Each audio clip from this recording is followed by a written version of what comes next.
अकबर में ईद उल फितर कल मजहबी जोश व जज्बे से मनाई जाएगी। खुले मैदानों और मसाजिद में नमाज ईद के जमात होंगे। उनकी सलामती, कौमी खुशहाली और खित्ते में जारी जंग के खात्मे की दुआएं की जाएंगी। इस्लामाबाद में नमाज ईद का सबसे बड़ा इज्तिमा फैसल मस्जिद में होगा। इस मौका पर सिक्योरिटी के इंतहाई सख्त इंतजाम को यकीनी बनाया जा रहा है। हुकूमती अहम सियासी शख्सियात अपने अपने बाई इलाकों में ईद मनाएंगे। सदर जरदारी नवाब शाह, बिलावल भुट्टो सरदारी लाड़काना में ईद मनाएंगे। वज़ीर आज़म शहबाज शरीफ, मरियम नवाज लाहौर में ईद मनाएंगी। वज़ीर आला खैबर पख्तूनख्वा सुहेल खान अफरीदी आबाई इलाके बाड़ा जिला खैबर में ईद मनाएंगे। वज़ीर आला सैयद मुराद अली शाह अपने आबाई इलाके सरफराज बुक्टी कोयटा में ईद मनाएंगे। भारत, बांग्लादेश और मलेशिया समेत मशरकी ममालिक में भी ईद उल फितर कल मनाई जाएगी।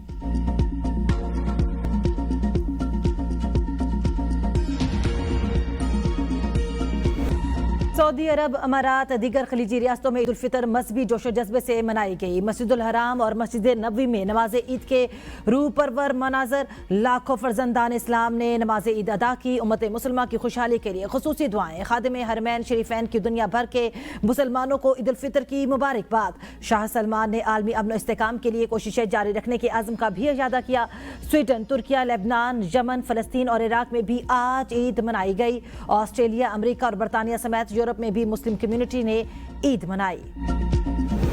इसराइल ने जालमाना इक़दामात की इंतहा कर दी। फलस्तीनियों को मस्जिद अक्सा में नमाज न पढ़ने दी। इसराइली फोर्सेस की फलस्तीनियों को मस्जिद अक्सा में दाखिले से रोकने के लिए आंसू गैस की शेलिंग और लाठी चार्ज। मस्जिद अक्सा कंपाउंड बंद कर दिया गया। इबादत पर पाबंदियां बरकरार। फलस्तीनियों की बड़ी तादाद को ईद की नमाज की अदायगी से महरूम कर दिया गया। हजारों फलस्तीनियों ने मस्जिद के बाहर नमाज ईद अदा की। इमाम ने सड़क पर खड़े होकर ईद का खुतबा दिया। शुरका का जज्बा दीद अल्लाहु अकबर की सदाएं बुलंद करते रहे। फलस्तीन की आजादी और शुहदा के दर्जात की बुलंदी और उम्मत मुसलमान के इत्तेहाद के लिए दुआ की गई। गजा में फलस्तीनियों ने तबाह इमारतों के मलबे के दरमियान नमाज ईद उल फितर अदा की।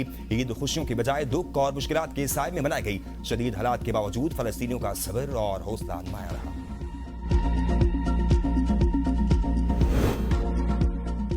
मशरिक़ वस्ता में बढ़ने वाले जंग के शोलों में शिद्दत आ गई। तेहरान एक बार फिर फ़ज़ाई हमलों की जद में। पासदारान इनकलाब के तर्जुमान brigadier general Ali Mohammad Naeini, air force commander general Mehdi Ghoreishi और ईरानी स्पेशल फोर्स के कमांडर ब्रिगेडियर जनरल कावेस धरवदी और बसीज के इंटेलिजेंस सरबराह इस्माइल अहमदी शहीद। ईरानी मीडिया के मुताबिक ब्रिगेडियर जनरल मोहम्मद अली को गुज़श्ता रात इसराइली फ़ज़ाई हमले में शहीद किया गया। जनरल मेहदी को इस्फहान और ब्रिगेडियर जनरल कावोस धरवदी को फारिस में निशाना बनाया गया। ईरान के शहीद वजीर इंटेलिजेंस इस्माइल खतीब को नमाज जनाजा के बाद सुपुर्द खाक कर दिया गया। ईरान के सुप्रीम लीडर मुश्तबा खामनई ने इस्माइल खतीब को एक मुखलिस सरकारी अफसर करार देते हुए कहा कि उन्होंने इस्लामी जमहूरिया ईरान की खिदमत में नुमाया किरदार अदा किया। मुश्तबा खामनई ने वजारत इंटेलिजेंस के हुकाम पर जोर दिया कि वो मुल्क को दरपेश अंदरूनी और बैरूनी खतरात का मुकाबले के लिए अपनी कोशिशें मजीद तेज करें। इस्माइल खतीब की कमी को पूरा करने के लिए मुतलका वजारत के दीगर अफसरान और एहलकारों को ज्यादा मेहनत करनी होगी ताकि मुल्क की सलामती को यकीनी बनाया जा सके। मशरिक़ वस्ता कशीदगी के खात्मे के लिए वज़ीर आज़म शहबाज शरीफ मुतहरिक। आर्मी रहनुमाओं से राबिते। वज़ीर आज़म शहबाज शरीफ का मलेशियन हममनसब मिस्र, अज़रबैजान और उज़्बेकिस्तान के सदूर से टेलीफोनिक राबिता। ईद उल फितर की मुबारकबाद दी। ईरान और खलीजी कशीदगी कम करने के लिए मिलकर काम करने पर इत्तेफाक। खिते में अमन के फ़रोग के लिए मुश्तरका कोशिशें जारी रखने का पाक मलेशिया दो तरफ़ा ताल्लुकात पर इत्मीनान का इजहार। सदर अज़रबैजान ने भी पाकिस्तान के अवाम के लिए नेक तमन्नाओं का इजहार किया। दोनों रहनुमाओं ने उम्मत मुसलमान के दरमियान इत्तेहाद और यकानत के लिए खुसूसी दुआ की। वज़ीर आज़म ने उज़्बेकिस्तान के सदर से भी टेलीफोनिक पर गुफ्तगू की। दोनों रहनुमाओं ने ईरान और खलीजी खिते में जारी कशीदगी पर भी तबादला ख्याल किया। इस बात पर जोर दिया कि फौरी तौर पर कशीदगी में कमी लाई जाए और तमाम तनाज़ात के हल के लिए मुकालमे और सफारतकारी को फ़रोग़ दिया जाए। बानी पीटीआई जेल में गैर मामूली सहूलियात से फायदा उठा रहे हैं। वजीर मुमलिकत बराए दाखिला तलाश चौधरी का दावा। कहा बानी पीटीआई को जेल में 24 घंटे बावर्ची की सहूलत हासिल है। उनको देसी घी, मुर्गियां और दीगर अशिया भी आसानी दस्तियाब हैं। बानी पीटीआई को 6 कमरों और मुकम्मल किचन की सहूलत मुयसर है और जेल में उन्हें हर तरह की आसाइश फराहम की जा रही है।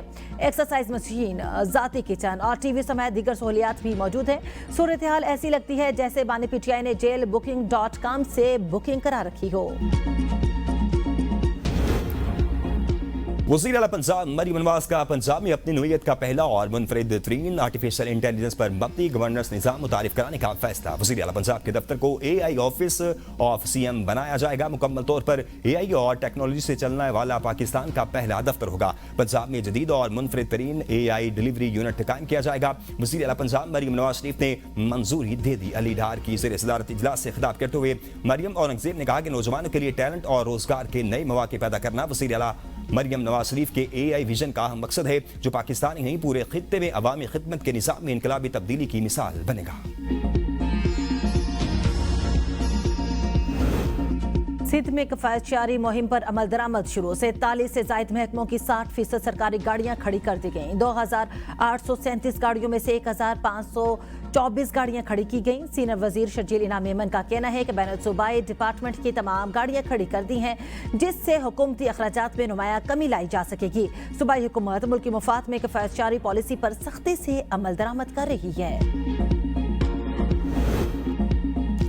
पाकिस्तान की जानिब से जंग बंदी की कोई खिलाफ वर्जी नहीं की गई। अफगान रजीम के दावे बेबुनियाद और झूठ पर मबनी है। वजारत इत्तलात के मुताबिक प्रोपेगेंडे का मकसद दहशतगर्दी की कार्रवाइयों का जवाब पैदा करना है। प्रोपेगेंडा शायद तालिबान रजीम के अंदर मौजूद मुखालिफिन की तरफ से भी शुरू किया जा सकता है। पाकिस्तान वाज़ेह कर चुका है कि किसी भी कार्रवाई पर आरजी वक्फा खत्म हो जाएगा और दहशतगर्द कार्रवाइयों सरहद पार से हमलों का पूरी ताकत से जवाब दिया जाएगा।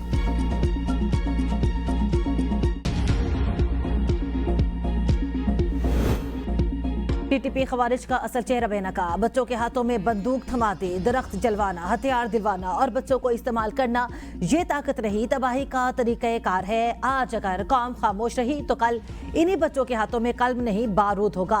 खवारिज का बयानिया इस्लाम नहीं, फसाद, जबर और इंसानी वकार की तजलील है।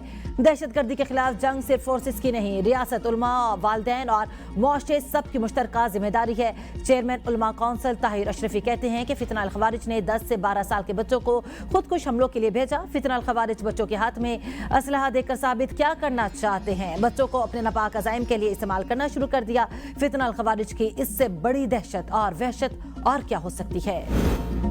जंग और आपदा हुर्मुज़ की बंदिश के असरात पाकिस्तान पहुंच गए। महंगाई की शरह 12% तक जाने का खदशा। BBC के मुताबिक किफायतशारी के बावजूद पाकिस्तान में बैरूनी मालियात के चैलेंजेस बढ़ गए। जंग जारी रही तो बैरूनी खसारा $4.6 अरब तक पहुंच सकता है।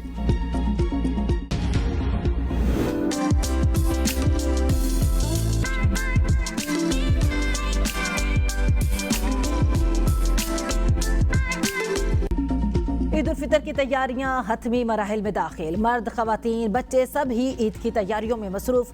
बाजारों में ईद की खरीदारी के लिए रश बढ़ गया। बाजारों में कोई नित नए पहनावे खरीद रहा है तो कोई नई दीदा जेब चप्पल खरीदने में मसरूफ है। खवातीन ने कपड़ों की खरीदारी के बाद खुस्से की दुकानों का भी रुख कर लिया।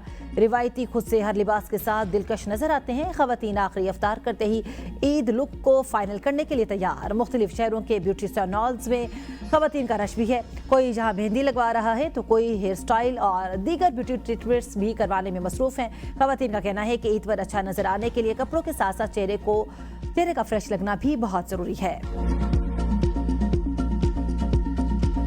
शूज़ वगैरह लेने हैं और बहुत महंगे भी हैं, कॉस्टली हैं। और जैसे कि ईद पे दुकानदारों ने पैकेज लगाया, खसूसी पैकेज लगाया, रियायत से वो दे रहे हैं और बच्चों की हम ईद अच्छे तरीके से मना सकेंगे। अपने लिए ईद की जुतियाँ लेने आया हूँ। मुझे लगातार 3 दिन से जुत्ती नहीं मिल रही और आज जुत्ती लेकर जाऊंगा। बच्चों और नौजवानों की ईद की तैयारियां और उस पर कपड़ों और जूतों की खरीदारी मुकम्मल कर ली। नौजवानों ने अब आखिरी तैयारी के लिए सैलून्स का रुख कर लिया। कोई हेयर कटिंग और कोई खत बनवाने में मसरूफ। आरिफ वाला समेत मुल्क के मुख्तलिफ शहरों में नौजवान ईद पर सबसे जुदा नजर आने के जतन में मसरूफ। ईद मनाने के लिए परदेसी घरों को लौट गए। बड़े शहर खाली। अपने प्यारों के साथ ईद मनाने का ख्वाब लिए घरों को लौटने वाले मुसाफिरों के लिए सफ़र मुश्किलात का बाहिस बन गया। कसूर आने वाली वाहिद ट्रेन कई घंटों की ताखीर का शिकार। रेलवे स्टेशन पर मुसाफिरों का रश बढ़ गया। मरी में बर्फबारी, मौसम इंतहाई सर्द हो गया। सियाह ने ईद मरी में मनाने की ठान ली। महकमा हाईवे की टीमें सड़कों की सफाई और बर्फ हटाने में मसरूफ। बलाई इलाकों में भी बर्फबारी। पहाड़ों ने बर्फ की सफेद चादर ओढ़ ली। स्तोर के बलाई इलाकों में गुज़िश्ता 2 रोज से जारी बर्फबारी ने निज़ाम जिंदगी शदीद मुतासिर कर दिया। खराब मौसम के बायस शहरी घरों तक महदूद दर्जा हरारत में नुमाया कमी के साथ रात के औकात में पारा नुक्ता इंजमात से नीचे चला गया। इराकी फ़ज़ाई हदूद की बंदिश 500 से ज़ायद पाकिस्तानी ज़ायरीन करबला में महसूर हो गए। पाकिस्तानी ज़ायरीन में ख़वातीन, बच्चे और बुजुर्ग भी शामिल। ज़ायरीन के पास रकम ख़त्म, अशिया ज़रूरिया और अद्वियात की किल्लत का सामना। अद्वियात के दम दस्तयाबी से अक्सर बीमार बुजुर्ग ज़ायरीन की हालत ख़राब है। ज़ियारतों के लिए इराक जाने वाले ज़ायरीन 9 रमज़ान मुबारक से महसूर हैं।